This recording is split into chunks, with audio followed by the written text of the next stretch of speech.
जैसे हमारी इच्छाएं प्रकट होती हैं, कामनाएं प्रकट होती हैं, महाभागवत के चित्त में कोई कामना नहीं है। तो बोले फिर कैसे जीता है वो? जैसे राखो तैसे रहूं, मैं अपने मन से कुछ नहीं सोचूंगा।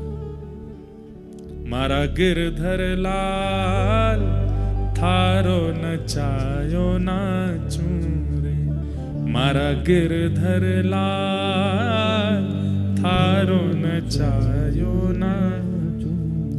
जो तू तन को रोग लगावे, सोई झपट सो जाऊं। जो तू तन को रोग लगावे, सोई झपट सो जाऊं। मतलब अगर बुखार आ गया सुनो, करना नहीं आप लोग ऐसा। हाँ, बुखार आ गया तो औषधि भी नहीं लेंगे। हे नाथ, बुखार आ गया, आपने बुखार दिया है, अब जब आप चाहोगे तभी ठीक होऊंगा मैं कोई प्रयास नहीं करूंगा। मेरे अंदर कामना है ही नहीं ठीक होने की। मेरे अंदर कामना बीमार होने की भी नहीं है, ठीक होने की भी नहीं है, स्वस्थ होने की भी नहीं है। आप चाहोगे तो मैं स्वस्थ हो जाऊंगा। जो तू तन को रोग लगावे, सोई झपट सो जाऊं। जो तू काल रूप बने आवे, जो तू काल रूप बने आवे, मैं लपक गोद में आऊं। मारा गिरधर लाल थारो नचायो नाचू रे, मारा गिरधर लाल थारो नचायो। अगर ठाकुर जी आप मृत्यु बन करके आ गए, एक सेकंड भी विचार नहीं करूंगा मैं, उसी समय सब छोड़ के आपको अंग से भर लूंगा, कहूंगा नाथ ले चलो अपने साथ। मेरी कोई कामना ही नहीं है। इसे क्या कहते हैं?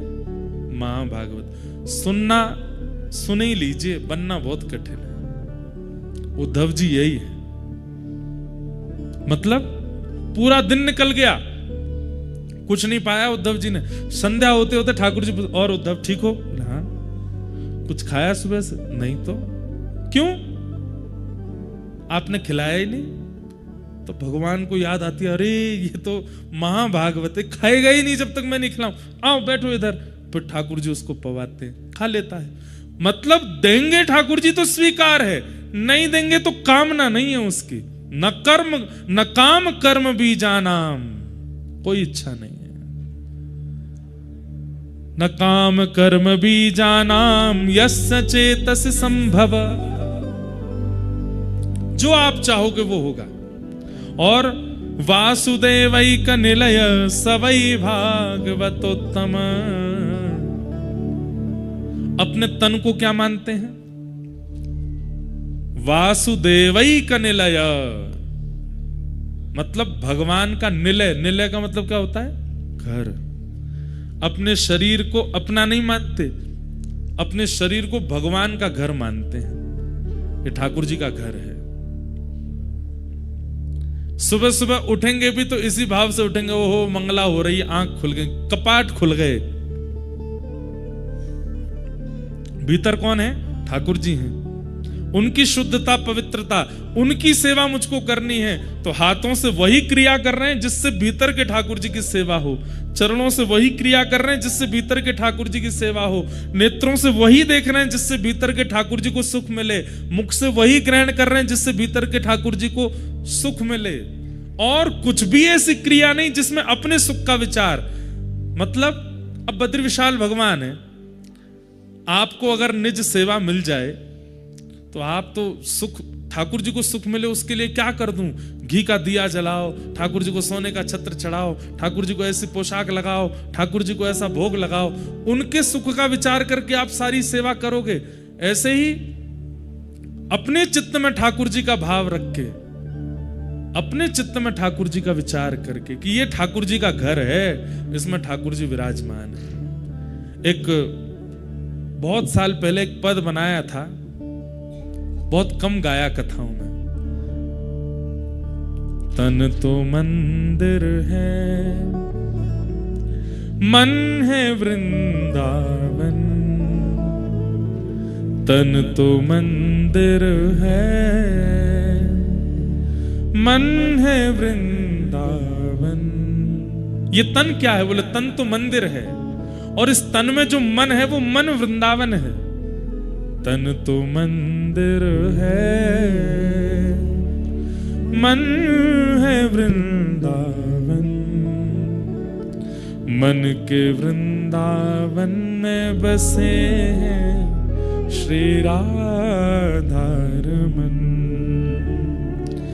मन के वृंदावन में बसे हैं श्री राधा रमन। वासना को छोड़ तू भक्ति पथ पे चल। वासना को छोड़ तू भक्ति पथ पे चल। वासना में क्यों फंसे आरती सजल। वासना मिटे नहीं, आत्मा मरे नहीं। तन का हो निधन, मन के वृंदावन में बसेंगे श्री राधा रमन। तन तो मंदिर है, मन है वृंदावन। मन के वृंदावन में बसे श्री राधा रमन। ये उत्तम भागवत की भावना है। तन तो मंदिर है, और इस तन में मन क्या है? बोले मन है वृंदावन। और मन के वृंदावन में कौन बसे हैं? बोले श्री राधा रमन। जिस दिन इस बात को केवल बोलेंगे नहीं, सोचेंगे नहीं, विश्वास कर लेंगे, इस तन से ऐसी कोई क्रिया हो ही नहीं सकती जिससे पाप लगे। हम इस तन से पाप करते तब हैं जब इसको अपना मानते हैं और इस पर अपना अधिकार रखते हैं। परंतु ये तन ठाकुर जी का है और इसमें आवास ठाकुर जी का है, ये भावना करके जब इस तन से क्रियाएं की जाती हैं, कोई पाप नहीं होता। तो महाभागवत का दूसरा लक्षण क्या है? न काम कर्म बीजाना। हम आपसे फिर कह रहे हैं, ये कथा दोबारा नहीं होगी, सुन लीजिए। और ये कथा और कहीं होगी भी नहीं, बद्रीनाथ में ही हो सकती है। न काम कर्म बीजाना यस्य चेतसि संभव। अपने चित्त में कोई कामना नहीं है, अपनी कोई इच्छा नहीं है। प्रहलाद जी महाराज को हिरण्यकश्यप कहते हैं, जाओ इसको पर्वत से फेंक दो। तो प्रहलाद जी महाराज की इसमें सफाई नहीं देते। प्रहलाद जी की, पिताजी मेरे साथ ऐसा क्यों कर रहे हो, मैंने क्या अपराध किया, क्या गलत किया? नहीं, पिता ने कह दिया पर्वत से फेंकना है, तो प्रहलाद जी पहले ही तैयार हो गए, ले चलिए पर्वत पे फेंक दीजिए मुझे। होलिका दहन के लिए चिता पे बैठाना, पहले ही बैठ गए प्रहलाद जी। बस इतना बोले, पिताजी मैं तो ठीक है मुझे बैठा दीजिए, पर बुआ को मत बैठाओ आप। क्यों? मैं तो बच जाऊंगा, ये नहीं बचेंगे। प्रहलाद जी की अपनी कोई इच्छा नहीं है, वो सब ठाकुर जी पर अर्पित करके रहते हैं। ये महाभागवत का लक्षण। मीराबाई अपनी इच्छा से नहीं। मैं अभी मीरा चरित्र कह रहा था चंडीगढ़ में, तो वहां पर भी मैंने एक भाव प्रस्तुत किया कि मीराबाई ने मेवाड़ का त्याग तब तक नहीं किया जब तक गोस्वामी तुलसीदास जी की आज्ञा नहीं हो गई। गोस्वामी जी ने जब आज्ञा की, तजियता ही कोटि वैर सम यद्यपि परम स्नेही जाके ही न राम वै देही, तब उन्होंने राम जी की ही आज्ञा मानी कि राम जी आज्ञा कर रहे हैं, छोड़ के चली गई। अपनी इच्छा से कुछ नहीं किया। अपनी स्वेच्छा अगर मीराबाई ने कभी प्रकट की तो वो करी कब? अपने अंतिम दिन, जो मीराबाई का अंतिम दिन था पृथ्वी पर, बस उस दिन मीराबाई ने अपनी इच्छा प्रकट की। प्रीतम ज्यों जानो सुध लीजो। मीरा के प्रभु गिरधर नागर मिल बिछुरन मत दीजो। बस ये इच्छा प्रकट करती है मीराबाई कि अब नाथ मिल गए हो, अब मुझसे बिछड़ो मत। बस इसके अलावा कोई इच्छा मीराबाई ने भी कभी प्रकट नहीं की। महाभागवत है ही वो जो इच्छाओं में रहता ही ना हो। तो महाभागवत का दूसरा लक्षण क्या है कि वो कोई इच्छा नहीं प्रकट करता। तीसरा लक्षण क्या है, वो शरीर को भगवान का ही घर मानता है। इस शरीर में ठाकुर जी विराजमान हैं, तो इस शरीर से वही क्रिया हो जो मंदिर की होती है, और कोई क्रिया इस शरीर से नहीं। महाभागवत का चौथा लक्षण क्या है, न यस्य। ये हम किसके लक्षण बता रहे हैं, महाभागवत। महाभागवत कौन है, कौन है, उद्धव जी। द्वादश महाभागवतम 12 हैं, 12 में से एक उद्धव जी। उनका लक्षण क्या है, न यस्य जन्म कर्माभ्याम न वर्णाश्रम जातिभिः सज्जतेऽस्मिन् अहं भावो देहे वै सहरे प्रिय। बहुत सुंदर। न यस्य जन्म कर्माभ्याम न वर्णाश्रम जातिभिः, ना तो वे कभी अपने जन्म की शिकायत या फिर जन्म का अभिमान करते हैं। छोटे कुल में जन्मे तो इस बात का उनको कोई कष्ट नहीं होता, उच्च कुल में जन्मे तो इसका अभिमान नहीं होता। न वर्णाश्रम जाति भी, ना वो किसी वर्ण को मानते हैं ना किसी जाति को मानते हैं। वो एक रस रहते हैं। सर्वम खलु इदम ब्रह्म, सब में ठाकुर जी हैं। हरिराम व्यास, हरिराम व्यास जी नाम सुना है। जुगल किशोर को लाड़ लड़ायो नवल कुंज ही अमाहि, कुंजनि कुंजन की रज धारे हरि व्यास युगल यश गाय। वृंदावन प्यारो वृंदावन श्री वृंदावन। वही हरिराम व्यास। उन हरिराम व्यास जी की चरित्र में आता है, बहुत सुंदर पद है कि सब छोड़ करके ओरछा से वृंदावन आ गए, तो उनके परिवार के लोग उनको ढूंढते ढूंढते आए वृंदावन। और जैसे ही वृंदावन आए तो हरिराम व्यास जी तो घबरा गए, बोले मुझे घर वर नहीं जाना, अब मैं तो यहीं रहूंगा। लेकिन परिवार के लोग माने नहीं। तो हरिराम व्यास जी बोले, परिवार कब तक हमको हमारे पीछे पड़ रहा है, जब तक इनको ये लग रहा है कि मैं इनके लायक हूं। जैसे इनको ये पता चलेगा कि मैं इनके किसी काम का नहीं हूं, ये अपने आप छोड़ के चले जाएंगे मुझे। उसके लिए क्या करना पड़ेगा, तो पागलों की सी हरकत करने लगे हरिराम व्यास जी। और कैसे रहने लगे वृंदावन में, मुख पर कालीत पोत के काजल लगा लिया पूरे मुंह पे, यहां पे मोर पंख फंसा लिया कान के ऊपर, और महाराज डोल रहे हैं। ऐसे ही डोलते डोलते घर वाले लोग इधर उधर पूछें, हरिराम व्यास कहाँ हैं, हमारे परिवार के वो बड़े हैं, वो कहाँ हैं, कहाँ हैं। किसी ने कहा दो वो घूम रहे हरिराम व्यास जी। जैसे ही देखा तो ये तो काजल लगाए घूम रहे मुंह पे। अजीब सी स्थिति। घर वाले बोले ये कैसे कालीत लगाए घूम रहे हैं। तो किसी ने जाके कहा कि व्यास जी मुंह पे काजल लगाए क्या घूम रहे हो। तो हरिराम व्यास जी बोले, जिसको व्रज छोड़ने की स्थिति आ जाए उसको तो मुंह काला ही कर लेना चाहिए। हम यहां व्रज रहने के लिए आए, पर ये हमारे परिवार वाले पीछा नहीं छोड़ रहे हैं, हमको वापस ले जा करके मानेंगे। तो अगर वृंदावन से जाने की स्थिति बन जाए तो मुंह तो काला कर लेना ही चाहिए। ये सबसे बड़ी अपमान की बात है हमारे देह के लिए कि वृंदावन प्राप्त होकर के भी छोड़ना पड़ रहा है। घर वाले लोग बोले भैया ये तो बड़ी पागलों की सी स्थिति करते हैं। चले गए। कुछ दिन बाद फिर लौट के आए तो किसी ने बताया, बोले व्यास जी आपके घर वाले फिर आ गए। तो हरिराम व्यास जी फिर एक हरकत करने लगे। क्या करें, आंखों के आगे दिखने वाले हर पेड़ को अपने हृदय से, चाचा जी कैसे हो। दूसरे पेड़ को हृदय, अरे मेरे ताऊ जी तुमने ही तो सर्वस्व दिया, अरे तुम तो मेरी बहन हो, मतलब वृंदावन के रूख हमारे माता पिता गुरु बंधु। बोले मेरे असली परिवार तो यही है। परिवार के किसी ने कहा कैसे हो गए असली परिवार? बोले क्यों? धूप पड़ती है तुम छाया नहीं दे सकते, लेंटर लगवाना पड़ता पैसा खर्च करके, पर धूप पड़ती है छाया देते हैं। ये मेरे ताऊ जी हैं। ऐसे बड़े बुजुर्ग घर में होने चाहिए जो ऊपर छाया दें। ये मेरी बहन है। बोले क्यों? भूख लगती है मुझे भोजन देती है, फल देती है। वृंदावन के रूख हमारे माता पिता गुरु बंधु।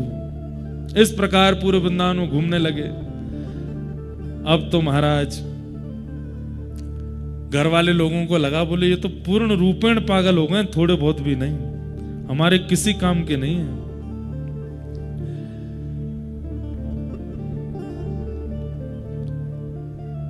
एक दिन हरिराम व्यास जी ने देखा कि घर के सब लोग पीछे पड़े हैं, तो हरिराम व्यास जी दौड़ते दौड़ते गए, बिहारी जी के मंदिर गए, पुजारी जी से कहा हमको प्रसादी दे दो। पुजारी जी बोले प्रसादी तो बट गई, अब तो बची नहीं। तो वहीं पर एक झाड़ू लगाने वाली महतरानी बैठी थी, पूरे नालियों को साफ करके आई थी, उसको प्रसादी मिली थी, वो बैठ के खा रही थी। हरिराम व्यास जी उसके सामने हाथ पसार के बोले थोड़ी सी हमको दो इसमें से। तो महतरानी बोली व्यास जी थोड़ा दूर बैठिए, हमसे लोग छुपते तक नहीं है और आप हमारी थाली में से प्रसाद मांग रहे हो। अरे आप हरिराम व्यास हैं, पूरे भारत के विद्वानों पर दिग्विजय प्राप्त कर चुके हैं, आप मुझसे कैसे मांग सकते हैं? मेरे हाथ का छिवा आप कैसे खा सकते हैं?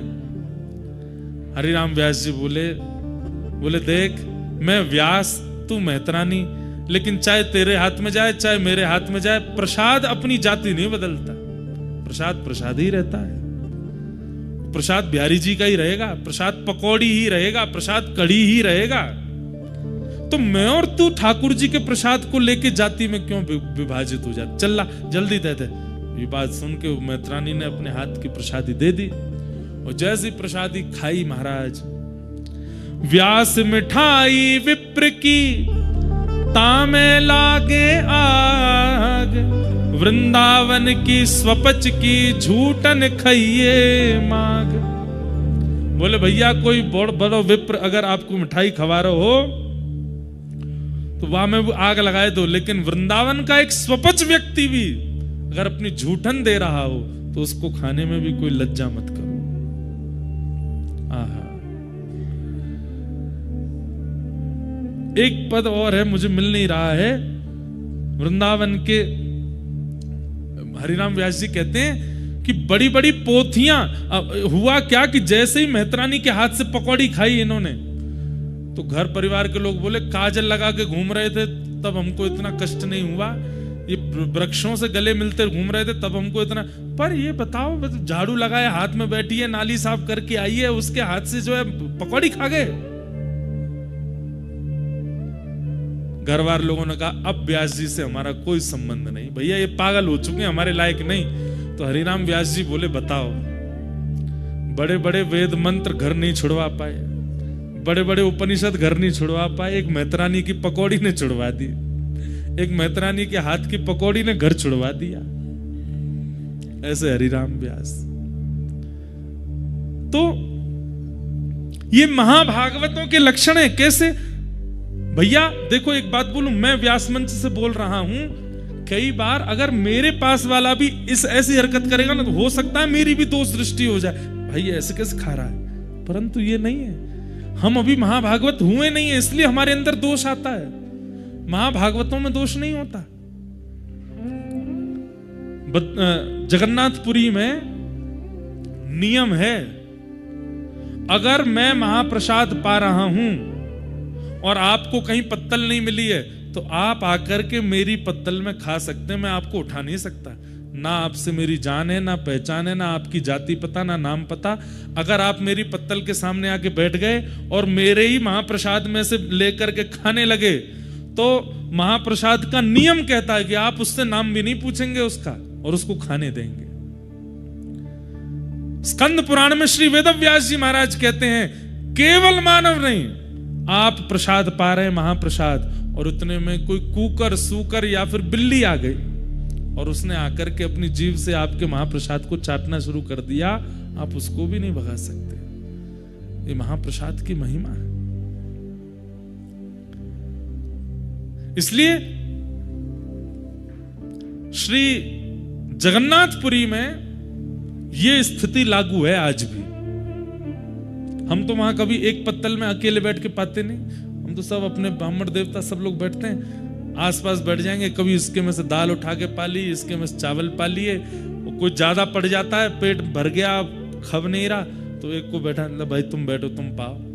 और वहां ये नियम है, वो महाप्रसाद अपवित्र नहीं होगा, क्योंकि वहां का महाप्रसाद भी महाभागवत है।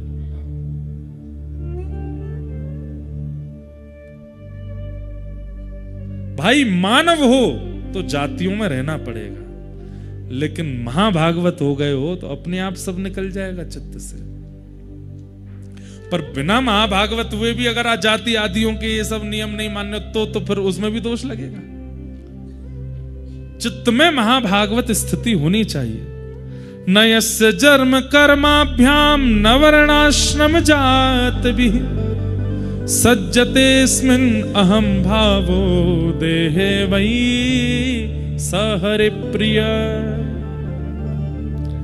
जिसका चित्त इस प्रकार का निर्माण हो चुका है और इस प्रकार के नियमों से जो व्यक्ति रहता है, सहरि प्रिय, वो हरि को प्रिय है, ठाकुर जी को प्रिय है। और हरि प्रिय जो वही तो महाभागवत है।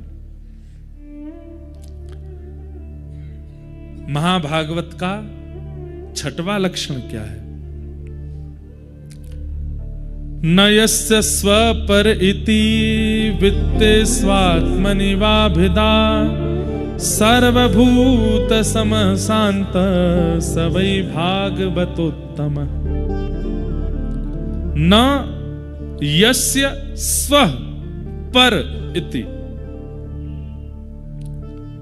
ये मेरा है, ये तेरा है, ये तेरा है, ये उसका है, ये इसका है, ये भावना है नहीं। सवई भूमि गोपाल की, सब ठाकुर जी का है। ये चित्त में जिसकी स्थिति रहती है वो महाभागवत है। सवई भूमि गोपाल की, सब ठाकुर जी का है। मैं भी ठाकुर जी का हूं, आप भी ठाकुर जी के हो, ये सब स्थितियां ठाकुर जी की हैं। न मेरा न तेरा न स्व पर इति, इस भाव में जो रहता है वो भगवान को अति प्रिय है।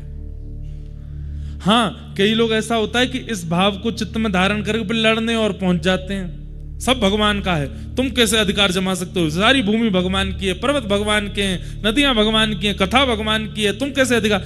ये भी महाभागवत का लक्षण नहीं है।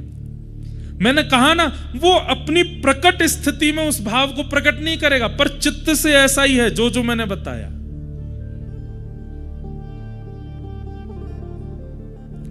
न स्व पर इति, ना अपनी स्थिति रखता है, ना किसी पराये का भाव रखता है, सब ठाकुर जी का है। इस भाव में जो रहे वो महाभागवत है। और महाभागवत का मतलब क्या है? जिनका सुमिरण हरि करें। एक कथा हो रही थी और उसमें एक संत प्रवर हुए हमारे राष्ट्र में, उनका नाम था मामा श्री प्रयागदास जी। ये श्री सीता जी को अपना बहन मानते थे।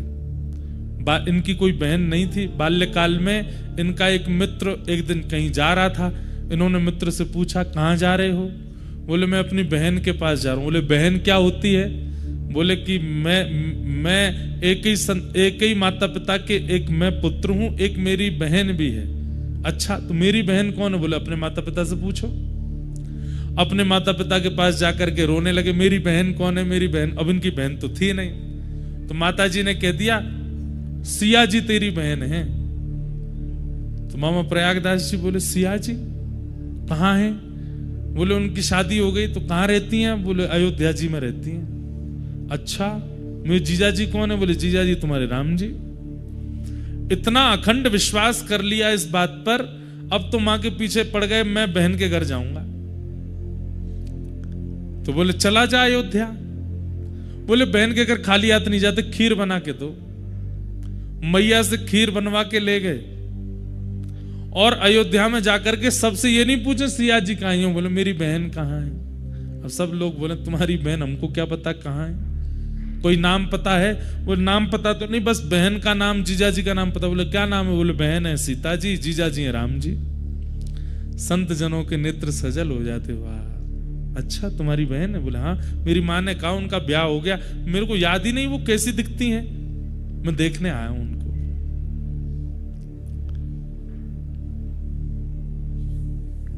संतों ने कहा यह अयोध्या है, यहां तुम्हारे जीजा जी और बहन जी विचरण करते रहते हैं, किसी वृक्ष के नीचे बैठ जाओ, आएंगे तुमसे मिलने, बस उनको ढूंढते रहना, उनकी आस में बैठे रहना, आएंगे इसी मार्ग से। मामा प्रयागदास जी बोले कब तक प्रतीक्षा कर? ओ मुझे कैसे पता चलेगा कि मेरी बहन है, मैंने तो कभी देखा नहीं। बोले अरे तुम्हारी बहन छोटे मोटे घर में नहीं भी आई है, रघुकुल कमल दिवाकर एक छत्र सम्राट महाराज दशरथ के पुत्र हैं श्री राघव जी, तुम्हारे जीजा जी।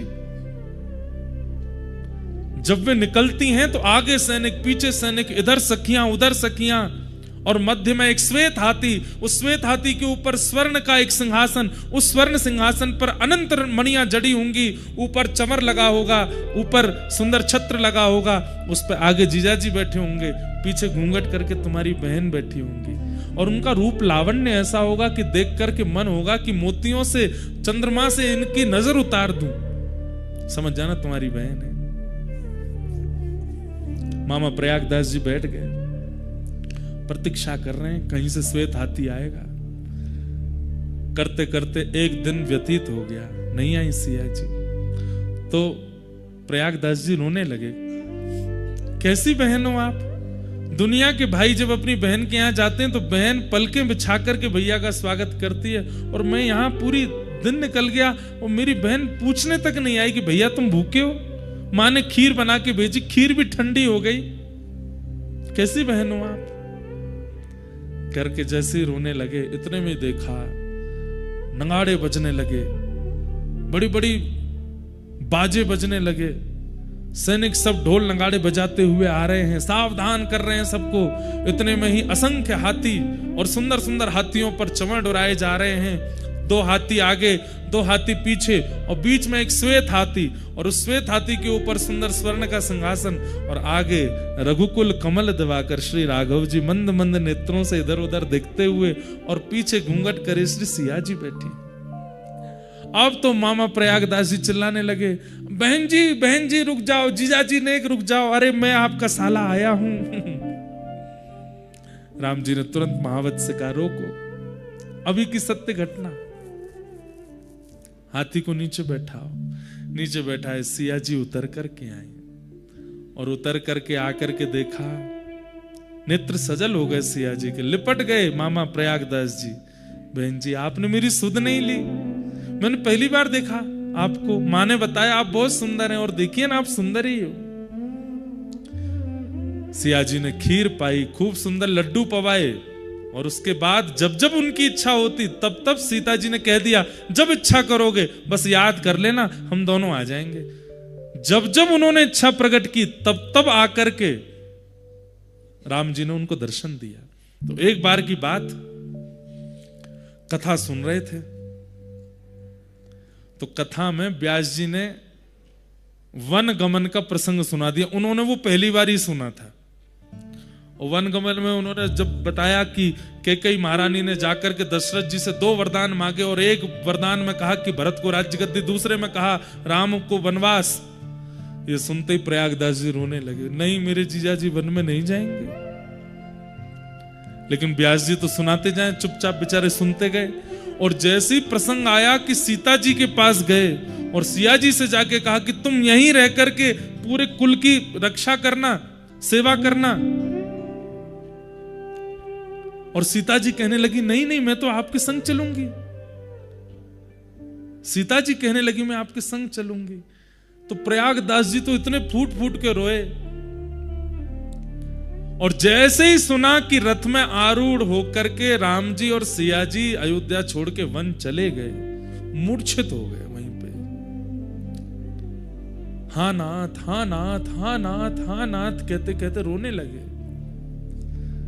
लोग बाग सब में हड़कंप मच गया, सब श्रोताजन उठ गए, अरे व्यास जी कोई बेहोश हो गया। बोले पानी डालो। जैसे तैसे होश में आए, आंखें लाल और नेत्रों से अविरल अश्रुधार, पूरा शरीर कांप रहा है। दौड़ करके व्यास जी के पास गए, बोले मेरे भैया और मेरी बहन और मेरे जीजा जी कौन से वन में गए थे? बोले चित्रकूट के वन में गए। उसी समय दौड़ करके अपने घर गए और घर जाकर के, सुनिएगा, घर जाकर के खटिया ली, खटिया के साथ रजाई ली। बोले जंगल में सोते होंगे, उनको ओढ़ने को नहीं मिलता होगा, लेटने के लिए खटिया नहीं मिलती होगी। खटिया ली, रजाई ली, अचार का डिब्बा लिया, खाते होंगे, क्या मिलता होगा उनको, बढ़िया सुंदर सुंदर सामग्री जो जो वन में होनी चाहिए एक व्यक्ति की जरूरत के लिए सब इकट्ठी कर ली और खटिया के ऊपर डाल करके सारा सामान पूरा धर के, कपड़े लत्ता आदि, वस्त्र शॉल आदि, बहन के लिए सुंदर पादुका, जीजा जी के लिए सुंदर पादुका, सब सामग्री लेकर के और सिर पर धारण करके चल दिए चित्रकूट। और रोते जा रहे हैं रास्ते पर। चित्रकूट के वन में पहुंच गए और वन में जाकर के सब रख दिया। और उनको तो वरदान था कि जब स्मरण करोगे आ जाएंगे।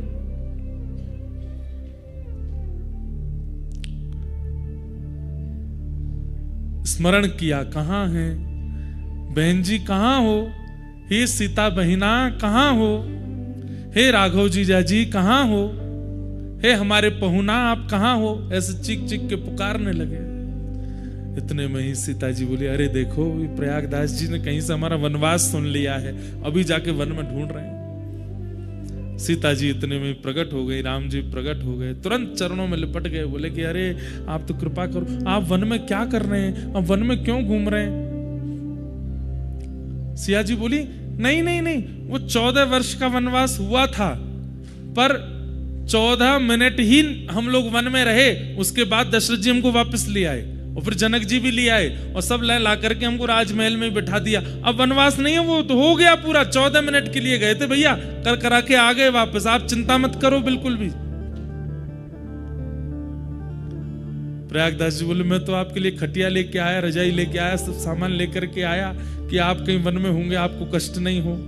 वो नहीं नहीं, हमारा तो वनवास पूरा हो गया, अब आप प्रेम से खटिया लाए हो, इस पर पड़ जाओ, प्रेम से आनंद करो, कोई चिंता की बात नहीं है, हम राजभवन में सुख ले रही हैं। बस ये सुनते ही प्रयागदास जी नाचने लगे। बोले मेरी बहन सुख में है ना, कोई कष्ट तो नहीं? राम जी को बोले बिल्कुल कष्ट नहीं देना इनको। राम जी बोले बिल्कुल नहीं देंगे, चिंता मत करो।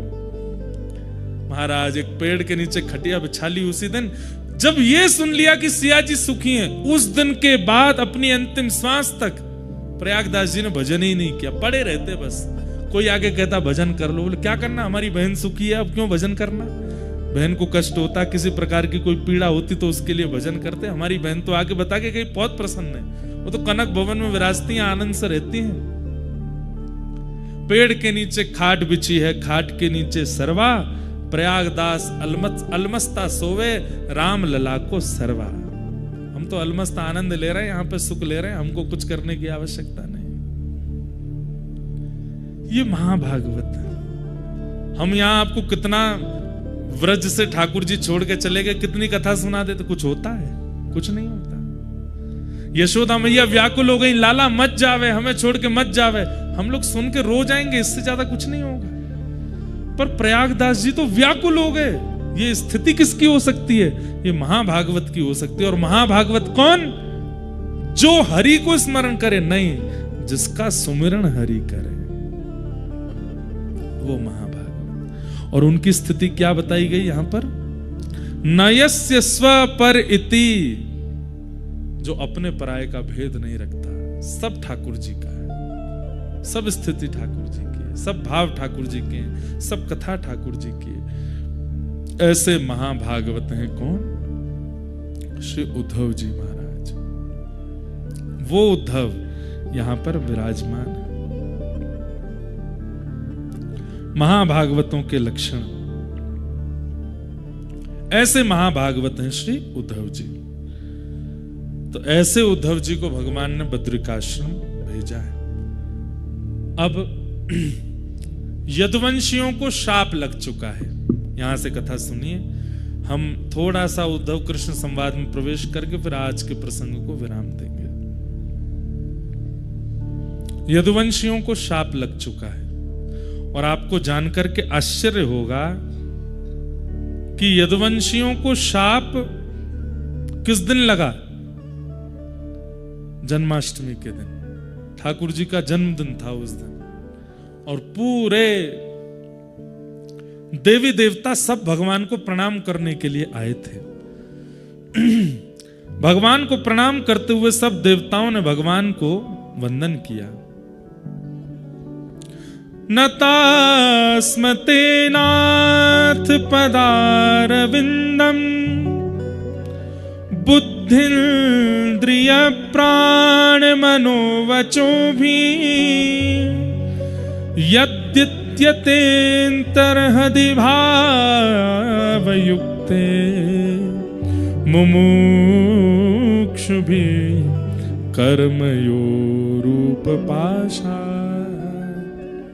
देवताओं ने आकर के भगवान को प्रणाम किया और प्रणाम करते हुए सब देवता भगवान को वंदन करने लगे। आपके चरण कमलों की महिमा, आपके मुखमंडल की महिमा, आपकी बुद्धि की महिमा, आपके स्वभाव की महिमा, सब महिमा गाने लगे। भगवान थोड़ी देर महिमा सुनते सुनते बोले, मूल बात पे आओ, बात क्या है? इतना महिमा मंडन क्यों कर रहे हो?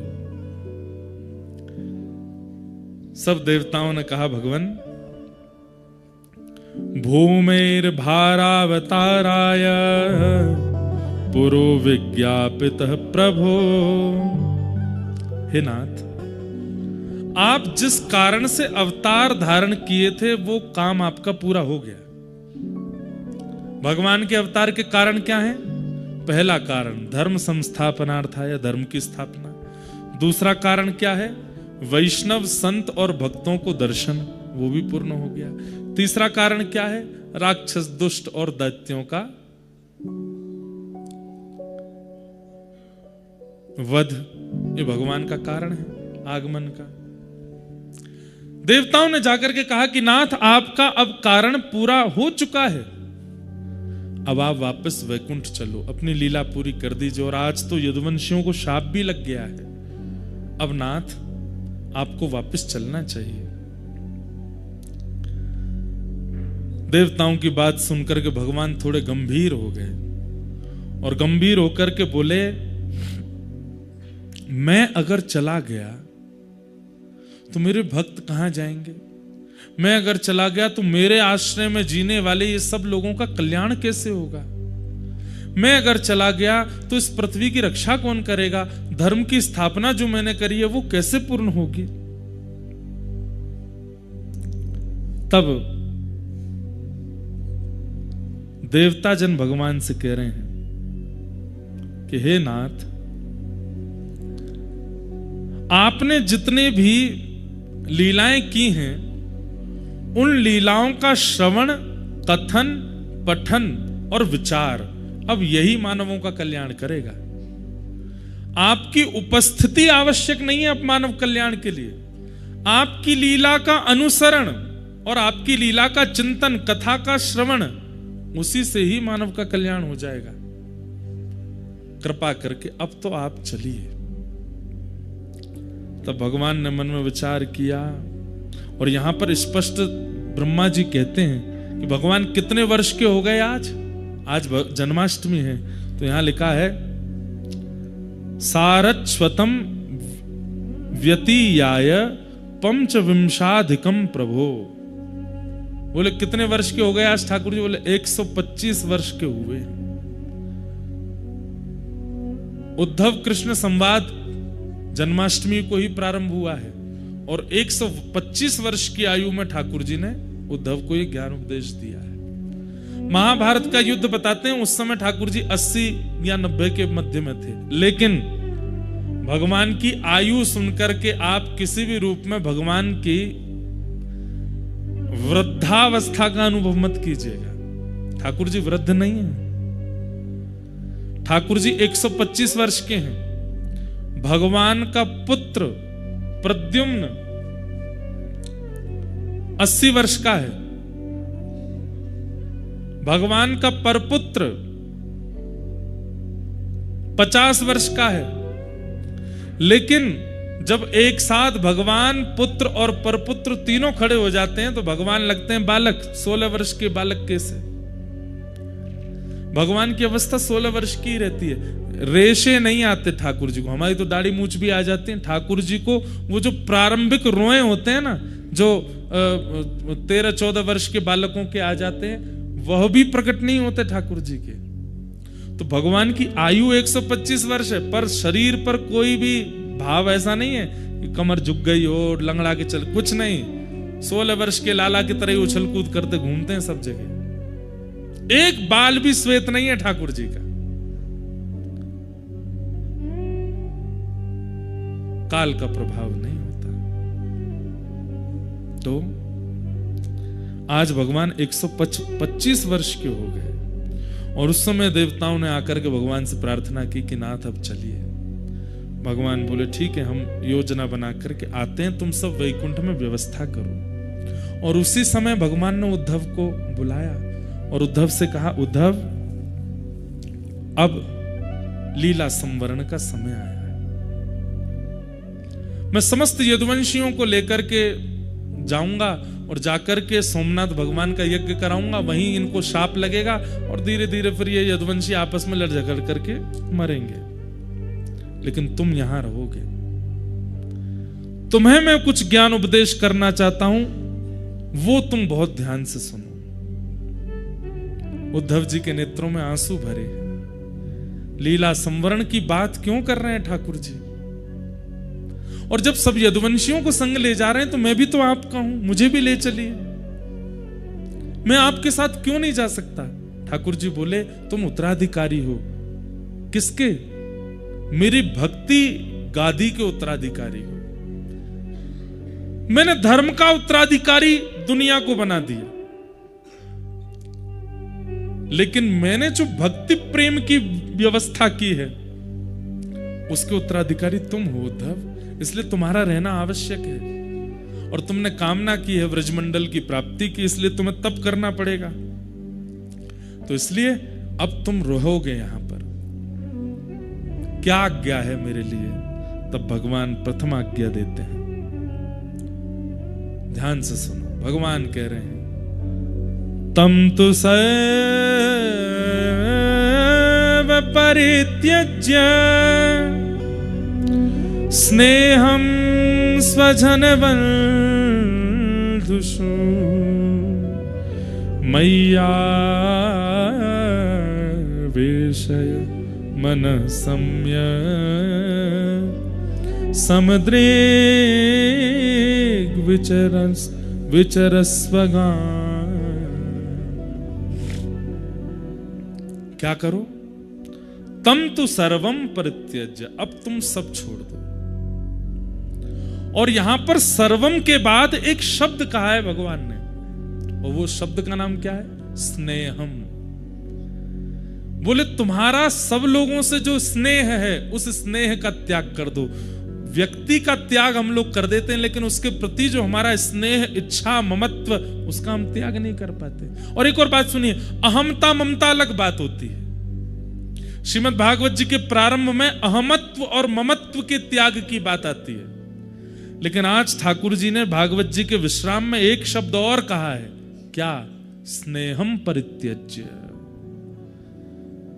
सब लोगों को छोड़ना बड़ी बात नहीं है। अब आप छोड़ छाड़ करके बद्रीनाथ आ गए, पर चिंता लगी भैया घर में क्या हो रहा होगा, वो क्या कर रहे होंगे, वो कैसे कर रहे होंगे, अब क्या हो रहा होगा, कहीं ऐसे खराब तो नहीं कर दिया होगा। फिर फोन लगा, अब तो नेटवर्क आने लगे। हम तो उस काल में बद्रीनाथ आए जब यहाँ पे घूमना पड़ता था, तब कोई आके बोलता था सुनो कहाँ हेलीपैड के पास जाओ, वहां नेटवर्क है। वहां जाके फोन लगा रहे हैं घर वाले, हाँ ठीक हो, सब ठीक है। 3 दिन से घर वाले रो रहे हैं, क्यों? कोई अते पते ही नहीं है, गया है। 3 दिन बाद फोन लगा तो पता चली कि हाँ ठीक है, जीवित है। ऐसी स्थिति थी बद्रीनाथ की। गीजर नहीं होते थे कमरों में, तब तक कुंड की बाल्टी आती थी 15 रुपए में, और वो बाल्टी जब तक कमरे पे आती तब तक ठंडा ही हो जाता था। बच्चे कुछ जितना वो गर्म होता था उसी से ही नहाना पड़ता था। कई बार तो बेचारे कोई स्नान करने के लिए गए, उनको पता चली कि तब तक उनका पानी, सोचा गर्म ही होगा, मग्गा डाल के जैसे ही डाला भीतर से ही चीख निकली महाराज। वो सब स्थिति भी देखी है। चाय बनी, बन के कमरे में आई है, तब तक तो वो शरबत हो चुकी है। ऐसा बद्रीनाथ भी रहा है। गीजर नहीं होते थे, फोन के नेटवर्क नहीं होते, इंटरनेट तो चलता ही नहीं था, 2022 तक भी नहीं चलता था इंटरनेट। अब तो सब सुविधाएं हो गई यहां पे। पर हम सब छोड़ के आ जाते हैं, पर हमारा स्नेह नहीं छूटता। ठाकुर जी कहते हैं, उद्धव अब तुम स्नेह का त्याग करो। स्वजन वंदिशु, तुम्हारे जितने भी स्वजन हैं, जितने भी बंधुजन हैं, जितने भी प्रियजन हैं, इन सब से अब तुम स्नेह का परित्याग कर दो। क्योंकि जब तक ये स्नेह इस चित्त में रहेगा, भले ही शरीर से तुमने किसी का भी त्याग कर दिया हो, मेरी प्राप्ति नहीं हो पाएगी। क्योंकि मेरी प्राप्ति देह से नहीं, स्नेह से ही होती है, और वो स्नेह अभी भी तुम्हारा उनमें है, तो मैं कैसे मिलूंगा? इसलिए तुम स्नेह का परित्याग करो। स्नेह कैसा होता है? चिंतन के रूप में होता है। भले ही जीव शरीर से सामने नहीं है, भले ही जीव वार्ता से सामने नहीं है, भले ही उस जीव की चर्चा भी हमारे आसपास नहीं हो रही, पर हमारे चिंतन में उसका ध्यान बना हुआ है। कैसा है, क्या? यही चिंतन, इसको स्नेह कहते हैं। और जब तक ये स्नेह का त्याग नहीं होगा, तब तक भक्ति मार्ग में तुम उपलब्धियों के रूप में अपने हृदय की स्वच्छता कर लोगे, बुद्धि की स्वच्छता कर लोगे, अपने विवेक की प्राप्ति कर लोगे, पर मेरी प्राप्ति नहीं हो पाएगी जब तक स्नेह नहीं जाएगा। समझ रहे हैं बात को? इस भक्ति मार्ग में आगे चल के बहुत उपलब्धियां मिल जाएंगी आपको। आप विवेकी हो जाओगे, आपको आपत्ति विपत्तियों की पीड़ा आनी बंद हो जाएगी, आप सबसे परा होते चले जाओगे। बिल्कुल एक मठ मंदिरों में रहने वाले तपस्वी की भांति आपकी स्थिति हो जाएगी, लेकिन कृष्ण दर्शन नहीं होंगे। क्यों? क्योंकि स्नेह अभी चित्त में है दूसरे के प्रति। ठाकुर जी कहते हैं, उद्धव क्यों 1000 वर्ष लग जाते हैं तप करने के बाद मेरे दर्शन में? किसी को 1000 वर्ष, किसी को 500 वर्ष, किसी को 100 वर्ष, इतना समय क्यों लगता है? बोले इन अवधियों में तप कितना कर रहा है ये नहीं देखता मैं ये देखता हूं तप से स्नेह कितना खत्म कर रहा है दूसरों से। और जैसे ही वो स्नेह शून्य होगा और मेरे दर्शन की लालसा उसके चित्त में प्रकट होगी, मैं प्रकट हो जाऊंगा। उद्धव बोला, योगेश, यहां से अब उद्धव कृष्ण संवाद प्रारंभ हो चुका है। बस प्रथम भाव कह के हम आज की कथा को विराम करेंगे। उद्धव जी महाराज कह रहे हैं, भगवान ने आज्ञा करी है कि स्नेह का परित्याग करो। और किससे? स्वजन बंधुषु, अपनों से और बंधुजनों से। और अब यहां उद्धव कह रहे हैं, योगेश योग विन्यास योगात्मन योग संभव निश्रेयसाय में प्रोक्त त्याग संन्यास लक्षण त्यागोयम दुष्करो भूमल कामानां विषयात्मभि सुतरां त्वयि सर्वात्मन भक्तैर्ति में मति। हे नाथ, योगेशः योग विन्यासः योगात्मा योग संभव। हे योगियों के अधीश्वर, मुझे सन्यास के लक्षण बताइए। आपने कह तो दिया कि स्नेह का परित्याग कर दो, पर यह बहुत कठिन है। त्यागोयम दुष्करो भूमन, त्याग करना बहुत कठिन है संसारी जीव के लिए। भूमन कामानाम विषयात्म भी, इतनी विषय हमारे चिंतन में चलते रहते हैं, उनका त्याग कैसे करें? कहीं ना कहीं किसी ना किसी रूप से उसका चिंतन बन ही जाएगा। कैसे त्याग होगा नाथ? कृपा करके एक सन्यास लक्षण मुझे बताइए, मैं कैसे कर सकता हूं? और आपने जो मुझे आज्ञा की है कि स्नेह का परित्याग करो, आपने ये नहीं कहा कि स्वजनों का त्याग कर दो। आप कह रहे हो स्नेह का मतलब स्वजनों के बीच में रहना पड़ेगा। बोले हाँ। बोले शरीर से इन लोगों के बीच में रह के मैं इनसे स्नेह का परित्याग कैसे कर सकता हूं? ये मेरे समझ में नहीं आ रही है नाथ। भगवान बोले ये तो हम कल समझाएंगे 3 बजे से कि कैसे होगा सबके बीच रह के स्नेह का परित्याग। और उसके लिए आपको 3 बजे आना पड़ेगा। आज कई माताओं का करवा चौथ भी है, हमने भैया को पहले किया। आज हम ज्यादा अपना कुठाराघात नहीं चले, बस कुठाराघात थोड़ा ही है, हमारी तो पुष्पसी वाणी है। लेकिन खूब मधुर आनंद आ रहा है, आप सब लोग पधारे हैं, खूब भाव से कथा। हम फिर कह रहे हैं, फिर दोबारा कह रहे हैं, 6 दिन में से अब 5 ही रह गए। ये शायद पुनः कब होंगे ऐसे दिन दोबारा, हमें नहीं पता। इतने आराम से आप सब लोग बैठे हो, ज्यादा बहुत संख्या नहीं है, बाहर खूब कड़ाके की ठंड पड़ रही है, बद्र विशाल भगवान का आश्रय है और इतना सुंदर प्रसंग है। और एक बात हम फिर कहते हैं, आसक्ति का विषय नहीं है, मैं सत्य बोल रहा हूं। इन 6 दिनों में आपके अंदर बहुत हद तक त्याग आ जाएगा। और दूर दराज अपने घरों में बैठ के देखने वाले लोग, हो सकता है कि आप सबको घर छोड़ के जाने की इच्छा प्रकट होने लग जाए, परंतु यहां पर भगवान ने पहले ही कह दिया है, देह से मत करो। देह से करना बहुत आसान होता है, चित्त से करो। देह से बद्रीनाथ आना बहुत आसान है, देह से तप करना बहुत आसान है, देह से पेड़ पे उल्टा लटक करके भजन कर लेना ये भी कर लेंगे लोग। देह से, अरे कहां तक, एक आदमी हमारे सामने गंगा जी में नहा रहा था, अलकनंदा जी में, उसको देख के हमें कुकड़ी हो गई। मैंने कहा यार ये कैसे नहा रहा है? परंतु देह से सब कुछ करना संभव है, मन से नहीं होती चीजें। और वो मन से कैसे होंगी वो भगवान यहां बताएंगे। इसलिए स्वामी श्री हरदास जी की स्थिति सुनी है, मीराबाई की स्थिति सुनी है, सब भक्तों की स्थिति सुनी है, पर उस स्थिति की प्राप्ति कैसे हो वो भगवान यहां बताएंगे। उस भावना को आप लोग ध्यान से सुनिएगा। आज के मधुर भाव को यहीं विराम देते हैं। कल 3 बजे से कथा प्रारंभ होगी। आप सब लोग और देखिए, हमारे मन के ऊपर है, हमको जितना आनंद सुख मिलेगा हम उतनी देर कहेंगे। जितना लगेगा कि देखो ये सामान्य कथा होती तो हम 4 घंटा भी सुना में, परंतु ये अब ऐसी गरिष्ठ कथा हो रही है कि आपको पचाना पड़ेगा। और पचाने के लिए उतना ही दिया जाएगा जितना आप पचा सको। जो नहीं पचा पाओगे उतनी ज्यादा भावनाएं हम यहां नहीं कहेंगे। आइए आज की कथा को मधुर विश्राम देते हैं। हे भजो मुकुंद माधव मुरारे,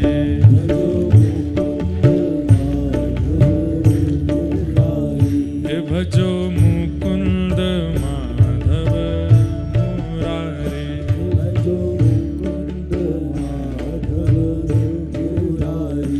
हे गिरधारी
भजो न भजो तो भजो मुकुंद माधव मुरारे,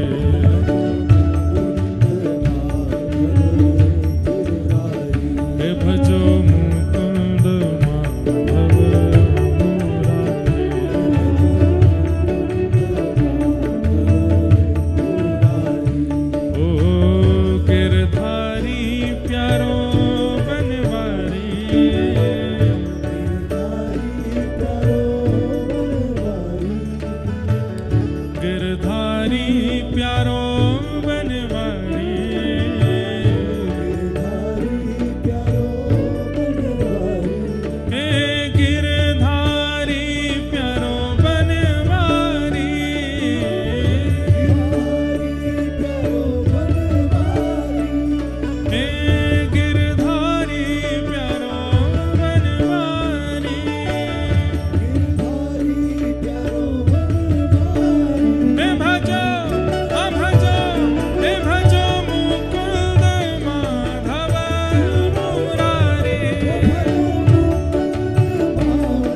शीतल हेम मंदिर शोभितम निकट गंगा बहत निर्मल बद्रीनाथ विशंभरम श्री पवन मंद सुगंध शीतल हेम मंदिर शोभितम निकट गंगा बहत निर्मल बद्रीनाथ विश्वंभर।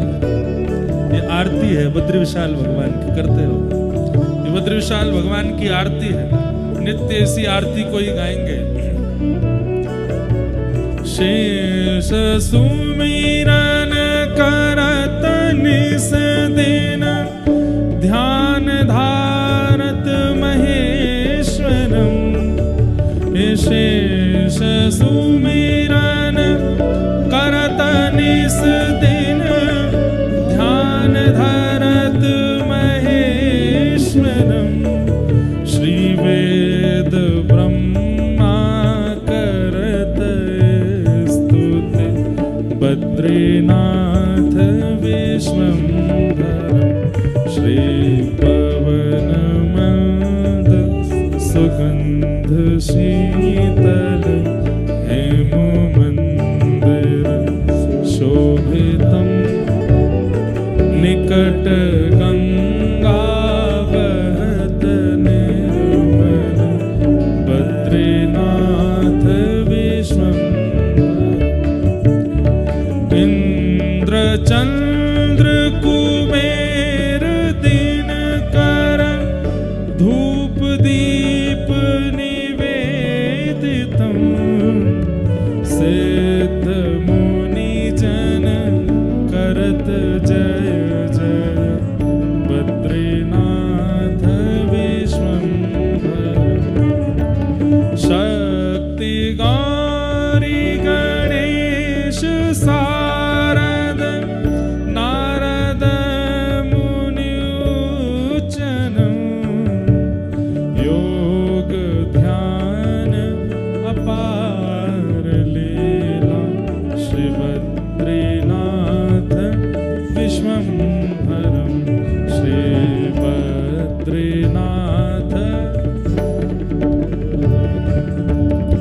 यक्ष किन्नर करत कौतुक गान गंधर्व प्रकाशितम।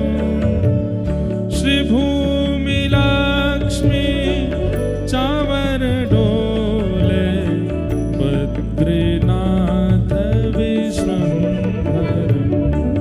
कैलाश में एक देव निरंजन शैल शिखर महेश्वरम। राजा युधिष्ठिर करत स्तुति बद्रीनाथ विश्वंभर। श्री बद्रीनाथ विश्वंभर। श्री बद्रीनाथ की परम स्तुति पढ़त पाप विनाशनम। कोटि तीर्थ सुपुण्य सुंदर सहज अति फलदायकम। श्री पवन मंद सुगंध शीतल हेम मंदिर शोभितम निकट गंगा बहत निर्मल बद्रीनाथ विश्वंभर। श्री बद्रीनाथ विश्वंभर। श्री बद्रीनाथ विश्वंभरम। नाना सुगंध पुष्पाणि यथा कालोद्भवानि च पुष्पाञ्जलिर्मया दत्त गृहाण परमेश्वर। मंत्र पुष्पांजलि समर्पयामि। श्रीभद्र विशाल भगवान की जय। जगत जननी गंगा मैया की जय। देवादिदेव महादेव केदार भगवान की जय। केदार खंड की जय। जय जय श्री राधे। जय जय श्री राधे। जय जय श्री राधे। आज के आनंद की जय।